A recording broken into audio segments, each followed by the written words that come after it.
Hi friends, നമ്മൾ ഇന്ന് discuss ചെയ്യാൻ വേണ്ടി പോകുന്നത് കഴിഞ്ഞ ദിവസം നടന്ന, അതായത് 2024 മെയ് മാസം 11-ാം തീയതി നടന്ന ഡിഗ്രി ലെവൽ പ്രിലിംസ്, ആദ്യഘട്ട ഡിഗ്രി ലെവൽ പ്രിലിംസിൽ IT വിഭാഗത്തിൽ നിന്ന് ചോദിച്ചുള്ള ചോദ്യങ്ങൾ, അതിൻ്റെ ഉത്തരങ്ങൾ, ദെൻ അതിൻ്റെ കണക്റ്റഡ് ഫാക്ട്സ്, ഈ സംഗതികളാണ് നമ്മൾ ഈ ക്ലാസ്സിലൂടെ പഠിക്കുവാൻ വേണ്ടി പോകുന്നത്. നിങ്ങൾ ആദ്യമായിട്ടാണ് ഈ ചാനൽ കാണുന്നതെങ്കിൽ തീർച്ചയായിട്ടും ഈ ചാനൽ ഒന്ന് സബ്സ്ക്രൈബ് ചെയ്യണം, സപ്പോർട്ട് ചെയ്യണം. നമുക്ക് നേരെ ക്ലാസ്സിലേക്ക് പോകാം. ആക്രമണകാരികൾ ഒരു വെബ്സൈറ്റിൻ്റെ ക്ലോൺ ഉണ്ടാക്കുകയും ഇരയ്ക്ക് ക്ഷുദ്രകരമായ ലിങ്ക് അയക്കുകയും ഇരകളിൽ നിന്ന് കാർഡ് നമ്പറുകൾ, ഉപയോക്തൃനാമങ്ങൾ, പാസ്വേഡുകൾ മുതലായവ പോലുള്ള സെൻസിറ്റീവ് ഡാറ്റ എക്സ്ട്രാക്റ്റ് ചെയ്യാൻ ശ്രമിക്കുകയും ചെയ്യുന്ന വിപുലമായ ഫിഷിംഗ് സാങ്കേതികവിദ്യയാണ് ഡാഷ്. നോക്കിയേ, അപ്പോൾ ഈ ചോദ്യത്തിൽ തന്നെ ഫിഷിംഗ് സാങ്കേതികവിദ്യയാണെന്ന് പറഞ്ഞിട്ടുണ്ട്.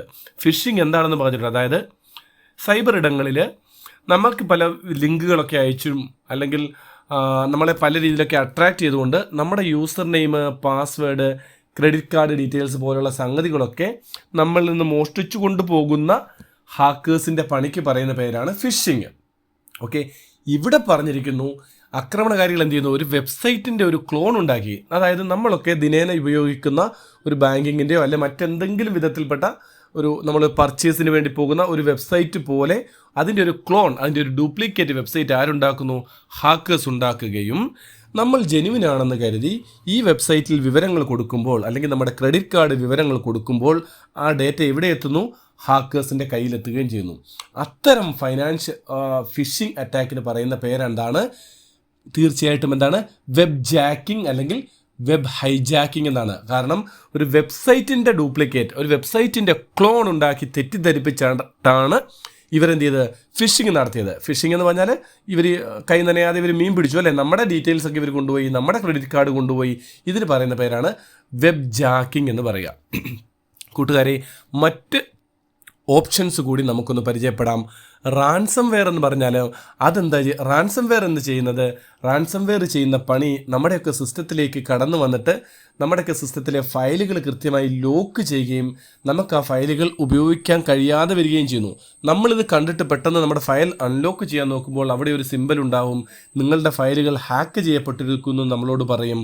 എന്നിട്ട് അവിടെ എഴുതി കാണിക്കും, ഇത് അൺലോക്ക് ചെയ്യണമെങ്കിൽ ഇത്ര എമൗണ്ട് മോചനദ്രവ്യമായി നമ്മളുടെ ഇന്ന അക്കൗണ്ടിലേക്ക് നിങ്ങൾ, അത് ദൂരെ എവിടെയെങ്കിലുമുള്ള ഏതെങ്കിലും രാജ്യത്തുള്ള ഈ അക്കൗണ്ടിലേക്ക് ട്രാൻസ്ഫർ ചെയ്യണം എന്ന് പറയുകയും ചെയ്യുന്ന അത്തരം അറ്റാക്കിന് പറയുന്ന പേരാണ് റാൻസം വെയർ. PSC ഒരുപാട് തവണ ചോദിച്ചിട്ടുണ്ട്, റാൻസം വെയറും ചോദിച്ചിട്ടുണ്ട്. അടുത്ത ആളെ പരിചയപ്പെടാം. ഓപ്ഷൻ ബി കിടക്കുന്നത് സലാമി ആക്രമണമാണ്. സലാമി ആക്രമണം പഠിച്ചു വെച്ചോളൂ, PSC സ്ഥിരമായി ചോദിക്കുന്ന ഒരു ചോദ്യമാണ്. ബാങ്കിങ് മേഖലയിൽപ്പെട്ട ഒരു ഫൈനാൻഷ്യൽ ക്രൈം എന്ന് മാത്രം ചോദിക്കും. ഓപ്ഷനിൽ എന്തുണ്ടാകും? സലാമി ആക്രമണമുണ്ട്. ബാങ്കിങ് മേഖലയിൽപ്പെട്ട ഒരു ഫൈനാൻഷ്യൽ ക്രൈമാണെന്ത്? സലാമി ആക്രമണം. ഇത് ചെയ്യുക ഈ ബാങ്കിലെ കസ്റ്റമേഴ്സിൻ്റെയൊക്കെ അടുത്ത് ബാങ്ക് അക്കൗണ്ട് ഇവർ മോണിറ്റർ ചെയ്യും. അപ്പം നമ്മുടെയൊക്കെ അക്കൗണ്ടിൽ ഒരുപാട് എമൗണ്ട് ക്യാഷ് ഉണ്ടെങ്കിൽ പലപ്പോഴും അതിൽ നിന്ന് 10, 50, 100 അല്ലെങ്കിൽ ചെറിയ ചെറിയ എമൗണ്ടുകൾ ചിലപ്പോൾ പോയാൽ പോലും നമ്മൾ അറിയാറില്ല. നമ്മൾ ഒരുപാട് ഓൺലൈൻ ട്രാൻസാക്ഷൻസ് ചെയ്യുന്ന ആളുകളാണ്. അപ്പോൾ ഈ ഒരു നമ്മളുടെ ആ ഒരു ലിമിറ്റ് ഉണ്ടല്ലോ, അതിനെ മിസ്യൂസ് ചെയ്തുകൊണ്ട് നമ്മുടെ ആ ഒരു നമ്മൾ ഇഗ്നോറൻസിനെ അല്ലെങ്കിൽ നമ്മളത് അത്ര അവയർനെസ് കൊടുക്കാത്ത സംഗതിയാണ് ചെറിയ എമൗണ്ടുകൾ അക്കൗണ്ടിൽ നിന്ന് പോയാൽ അറിയാറില്ല. ഇങ്ങനെ ഒരുപാട് ആളുകളിലേക്ക് കടന്നു ചെന്നിട്ട് ചെറിയ ചെറിയ എമൗണ്ടുകൾ മാത്രം അടിച്ചു മാറ്റിക്കൊണ്ട് രക്ഷപ്പെടുന്ന ആളാണ് ആര്? സലാമി ആക്രമണം. ചെറിയ പൈസ എടുക്കുന്നു, സലാം പറഞ്ഞിട്ട് പോകുന്നു, വീണ്ടും പൈസ എടുക്കുന്നു, സലാം പറഞ്ഞിട്ട് പോകുന്നു. അതാണെന്ത്? സലാമി ആക്രമണം. വൈറസസ് എന്ന് പറഞ്ഞാലോ നമ്മുടെയൊക്കെ സിസ്റ്റത്തിലേക്ക് കടന്നു വന്ന് നമ്മുടെ കമ്പ്യൂട്ടറിനെ ഹാം ചെയ്യുന്ന അല്ലെങ്കിൽ ഫയലുകളെയൊക്കെ നശിപ്പിക്കുന്ന, പിന്നീട് അതിൻ്റെ പ്രോഗ്രാമുകൾ ഇങ്ങനെ റിപ്ലിക്കേറ്റ് ചെയ്ത് മറ്റ് ഫയലുകളിലേക്കും പ്രോഗ്രാംസിലേക്കും ഒക്കെ സ്പ്രെഡ് ചെയ്ത് സിസ്റ്റത്തിനെയും അതിൻ്റെ സോഫ്റ്റ്വെയറിനെയൊക്കെ നശിപ്പിക്കുന്ന മലീഷ്യസ് ആയിട്ടുള്ള ഒരു പ്രോഗ്രാമാണ് ആര്? വൈറസ്. അപ്പം നമ്മുടെ ഉത്തരം ഇവിടെ ഏതായിരുന്നു? Web jacking. അടുത്ത ചോദ്യത്തിലേക്ക് പോകാം. സ്വതന്ത്രമായി ആക്സസ് ചെയ്യാനും പരിഷ്കരിക്കാനുമുള്ള ഒരു സോഫ്റ്റ്വെയറിനെ ഡാഷ് എന്ന് പറയുന്നു. നോക്കിയേ, ഈ ഒരു പ്രത്യേകത പറഞ്ഞിട്ടുണ്ട്, സ്വതന്ത്രമായി ആക്സസ് ചെയ്യാം. അത് മാത്രമല്ല, നമുക്കതിന് എന്ത് ചെയ്യാൻ പറ്റും? പരിഷ്കരിക്കാനും പറ്റും. നമുക്ക് നമ്മുടെ ഇഷ്ടത്തിനനുസരിച്ച് അതിനെ മാറ്റി പരിഷ്കരിച്ച് ഉപയോഗിക്കാൻ പറ്റുമെങ്കിൽ, അങ്ങനെ പറ്റണമെങ്കിൽ ഈ സോഫ്റ്റ്വെയർ എങ്ങനെയാണ് ഉണ്ടാക്കിയിരിക്കുന്നതെന്ന് നമ്മൾ അറിയണ്ടേ? അതായത് അതിൻ്റെ കോഡുകൾ നമുക്ക് കിട്ടണം, എങ്കിലേ പരിഷ്കരിക്കാൻ പറ്റുള്ളൂ. ഇത് ഉണ്ടാക്കിയിരിക്കുന്ന കോഡുകൾ കിട്ടണം, അതായത് അതിൻ്റെ സോഴ്സ് കോഡുകൾ പരസ്യപ്പെടുത്തി തരണം. അങ്ങനെ സോഴ്സ് കോഡുകളെ ഓപ്പൺ ആക്കി തരുമെങ്കിൽ അത്തരം പ്രോഗ്രാമിന് പറയുന്ന പേരാണ് ഓപ്പൺ സോഴ്സ് സോഫ്റ്റ്വെയർ. എന്താണ് ഓപ്പൺ സോഴ്സ് സോഫ്റ്റ്വെയർ? സോഴ്സ് മൊത്തം ഓപ്പൺ ആക്കി തന്നു, ഇനി നമുക്ക് ഇഷ്ടം പോലെ ചെയ്യാം. അപ്പോൾ ഈ ഓപ്പൺ സോഴ്സ് സോഫ്റ്റ്വെയറിൻ്റെ പിതാവെന്നറിയപ്പെടുന്ന വ്യക്തി ആരാണ്? Richard Stallman. ഒരിക്കലും മറന്നുപോലെ PSC ഒരുപാട് തവണ ചോദിച്ചിട്ടുണ്ട്, ഓപ്പൺ സോഴ്സ് സോഫ്റ്റ്വെയറിൻ്റെ പിതാവ് ആരാണ്? Richard Stallman. കൂട്ടുകാരെ നോക്കി, മറ്റൊരു സോഫ്റ്റ്വെയർ പ്രൊപ്രൈറ്ററി സോഫ്റ്റ്വെയർ എന്നാണ് നമ്മൾ കൃത്യമായിട്ട് നമ്മൾ വാങ്ങി യൂസ് ചെയ്ത്, അല്ലെങ്കിൽ അതിന് എന്താ പറയുക, ലൈസൻസോടുകൂടി നമ്മൾ വാങ്ങി ഉപയോഗിക്കുന്ന സോഫ്റ്റ്വെയറുകളാണെന്ത്?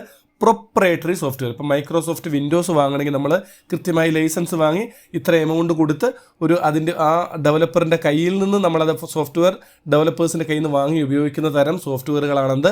പ്രൊപ്രൈറ്ററി. അതിനെ നമുക്ക് പരിഷ്കരിക്കാൻ പറ്റത്തില്ല. പിന്നൊന്ന് പാക്കേജ്ഡ് സോഫ്റ്റ്വെയർ. അതിൻ്റെ അർത്ഥം ഇത്രയേ ഉള്ളൂ, നമ്മളൊരു സോഫ്റ്റ്വെയർ ഒരു ബണ്ടിലായിട്ട്, ഒരു പാക്കേജായിട്ട് വാങ്ങുന്നു, അതിൻ്റെ കൂടെ അതിൻ്റെ ഡോക്യുമെൻറ്റേഷനൊക്കെ കാണുമെന്നേ അർത്ഥമുള്ളൂ. അതൊരിക്കലും ഓപ്പൺ സോഴ്സ് അല്ല. പിന്നെ കിടക്കുന്നു മിഡിൽ വെയർ. അതധികം പഠിക്കേണ്ടതില്ല.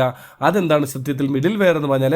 നമ്മുടെ കമ്പ്യൂട്ടറിലെ ഓപ്പറേറ്റിംഗ് സിസ്റ്റവും, കമ്പ്യൂട്ടറിലെ ഏറ്റവും പ്രധാനപ്പെട്ട പ്രോഗ്രാമാണ് ഓപ്പറേറ്റിംഗ് സിസ്റ്റം. നമ്മുടെ ഓപ്പറേറ്റിംഗ് സിസ്റ്റംസ് എന്ന് പറയുന്ന ക്ലാസ്സിൽ നമ്മളിതെല്ലാം വിശദമായി പറഞ്ഞു തരുന്നുണ്ട്. ആ ഓപ്പറേറ്റിംഗ് സിസ്റ്റവും മറ്റ് പ്രോഗ്രാമുകളും തമ്മിൽ കമ്മ്യൂണിക്കേറ്റ് ചെയ്യാൻ, മറ്റ് ആപ്ലിക്കേഷൻ പ്രോഗ്രാമുകളും തമ്മിൽ കമ്മ്യൂണിക്കേറ്റ് ചെയ്യുമ്പോൾ ഇടയ്ക്ക് നിൽക്കുന്ന ഒരു സോഫ്റ്റ്വെയർ മാത്രമാണെന്ത്? Middle wear. അപ്പോൾ നമ്മളുടെ ഉത്തരം എന്തായിരുന്നു? ഇവിടെ ഓപ്പൺ സോഴ്സ് സോഫ്റ്റ്വെയർ ആണ് ഉത്തരം. Open source software. അടുത്ത ചോദ്യത്തിലേക്ക് പോകാം. ലാരി പേജും സെർജി ബ്രിന്നും ചേർന്ന് സ്ഥാപിച്ച ഏറ്റവും ജനപ്രിയമായ സെർച്ച് എഞ്ചിനുകളിൽ ഒന്നാണ് എന്ത്? ഏതാണ്? ലാരി പേരും സെർജി ബ്രിന്നും ചേർന്ന് സ്ഥാപിച്ച ജനപ്രിയമായ സെർച്ച് എഞ്ചിൻ. നോക്കൂ, സെർച്ച് എഞ്ചിൻ എന്താണ് കൂട്ടുകാരെ? നമ്മളൊന്ന് ഓർത്തിരിക്കണം. സെർച്ച് എഞ്ചിൻ എന്ന് പറഞ്ഞാൽ നമ്മൾ ആദ്യം നിങ്ങളുടെ മുന്നിലേക്ക് വരേണ്ട കൺസെപ്റ്റ് WWW ആണ്, വേൾഡ് വൈഡ് വെബ്.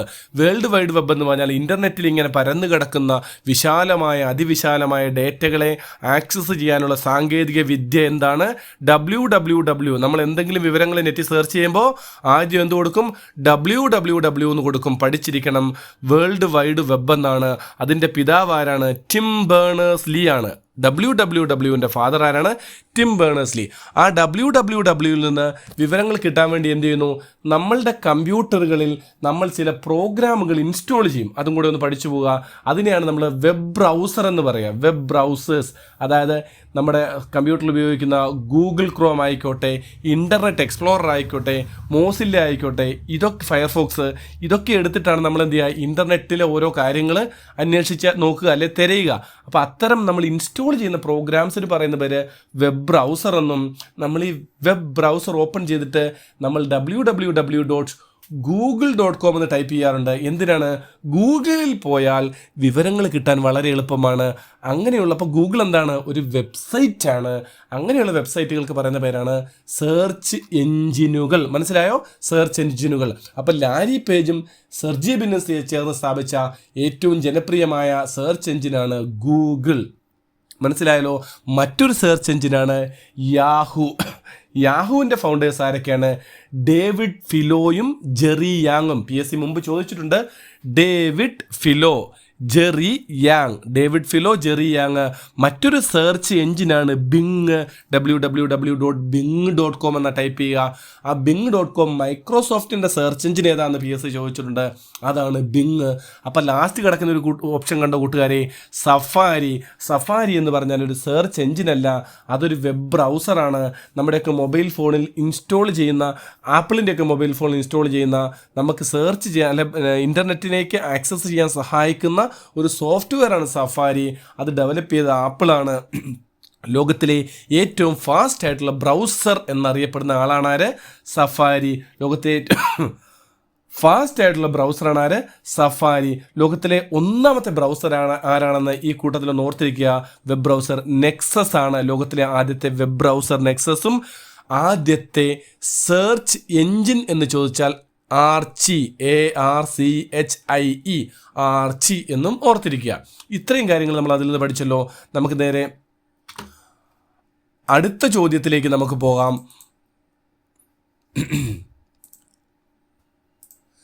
താഴെ പറയുന്നവ പൊരുത്തപ്പെടുക. Hub, router, repeater, gateway. PSC സ്ഥിരമായിട്ട് PSCക്ക് ഇഷ്ടമുള്ള കുറേ നെറ്റ്വർക്ക് ഡിവൈസുകളാണിത്. ഹബ്ബ് കുഞ്ഞുങ്ങളെ, ഹബ്ബ് എന്ന് പറഞ്ഞാൽ ഒരു നെറ്റ്വർക്ക് എന്ന് പറഞ്ഞാൽ തന്നെ ഒന്ന് രണ്ടോ അതിലധികമോ കമ്പ്യൂട്ടർ ചേരുന്ന ഒരു കൂട്ടം, അവർ പരസ്പരം ഇൻഫർമേഷൻ ഷെയർ ചെയ്യുന്ന കൂട്ടമാണ് നെറ്റ്വർക്ക്. ആ നെറ്റ്വർക്കിൽ രണ്ടിലധികം കമ്പ്യൂട്ടറുകളെ കണക്ട് ചെയ്യാൻ ഉപയോഗിക്കുന്ന ഉപകരണം ഏതാണെന്നാണ് PSC ചോദിക്കൽ. ഉത്തരം എപ്പോഴും എന്താണ്? ഹബ്ബ്. രണ്ടിൽ കൂടുതൽ കമ്പ്യൂട്ടറുകളെ കണക്ട് ചെയ്യാൻ ഉപയോഗിക്കുന്ന ഉപകരണമാണ് ഹബ്ബ്. നോക്കുക, നമ്മുടെ ഓപ്ഷൻ ഒന്നാമത്തിന് നേരെ വരിക, കണ്ടോ, D ആണ്. നിരവധി കമ്പ്യൂട്ടറുകൾ ഒരുമിച്ച് ബന്ധിപ്പിക്കുന്നു, ഹബ്ബ് ചെയ്യുന്നു. അടുത്ത നോക്കുക, റൂട്ടർ. പഠിച്ചു വെച്ചേക്കുക, റൂട്ടർ സ്ഥിരം ചെയ്യുന്ന പണി എന്താണ്? ഒരു IP അഡ്രസ്സ് ഉപയോഗിച്ചുകൊണ്ട് അല്ലെങ്കിൽ വ്യത്യസ്തമായ നെറ്റ്വർക്കുകളെ തമ്മിൽ IP അഡ്രസ്സൊക്കെ ഉപയോഗിച്ചുകൊണ്ട് ബന്ധിപ്പിക്കുന്ന ഡിവൈസ്, വ്യത്യസ്ത നെറ്റ്വർക്കുകൾക്കിടയിൽ കമ്മ്യൂണിക്കേഷൻ സാധ്യമാക്കുന്ന ഡിവൈസ് അല്ലെ ബന്ധിപ്പിക്കുന്ന ഡിവൈസ് എന്നൊക്കെ ചോദിച്ചാൽ ഉത്തരം എന്താണ്? റൂട്ടർ. അങ്ങനെ തന്നെ കാണാതെ പഠിച്ചാൽ മതി. അപ്പോൾ എന്ത് വരും?